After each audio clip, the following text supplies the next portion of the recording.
Good afternoon and welcome to Nasdaq Trade Talks. I'm your host, Jill Malandrino, Global Markets Reporter at Nasdaq.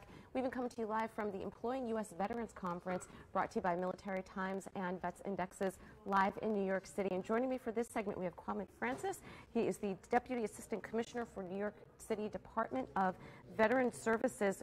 Welcome to Trade Talks, and I think it's pretty amazing. I didn't even know this, that New York City is the first in the United States that has its own department focused on veterans. Tell us why and what you're doing there. Yeah, that's correct. So we're the only municipal agency in the entire country, actually, that has a department dedicated to veterans and their families. And so what I oversee there is the entire Engagement and Community Services Division at DVS.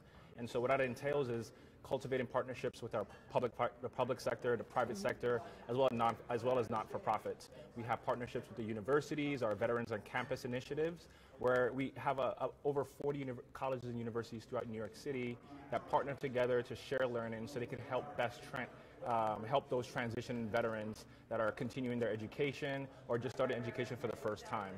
In addition to that, we also partner with the different veteran service organizations to help them advance their mission. So we're privileged to be a part of New York City, where we can be the megaphone for all of the different veteran service organizations and all the things that they're doing to help veterans, especially in the space of employment. All right, and that's what I was just going to ask you. How are you working with veterans? Because unfortunately, there is the high level of unemployment. Yeah. What we try to emphasize is that I think oftentimes employers, hiring managers, whoever have you, they sort of lump veterans into one bucket, and we're not monolithic, right? So you have to really pull apart the data, unpack the data. So on Wall Street, you might have a lot of veterans who are maybe military officers, and so they have different and unique experiences than of enlisted military, and so is the case across different services. So what we do is we engage the Wall Street and the Veterans on Wall Street initiative that we have, so a consortium of stakeholders there that we share learnings across how we can help the corporate sector better advance initiatives to understand the uniqueness of veterans and their skill sets. In addition to that, we learn from them on what is it that they're looking for, so we can marry up those skills and bridge that gap. In addition to that, we partner with the VA for veterans that may be suffering or have difficulties with PTSD symptoms, for example.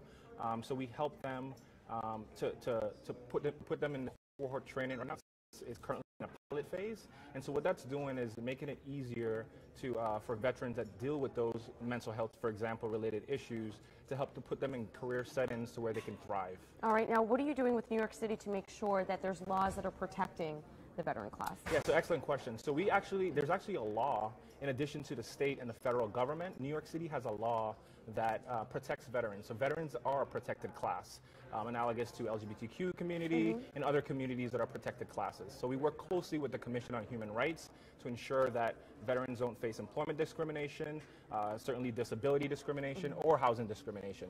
So New York City has a law in place in addition to the federal and state laws that exist.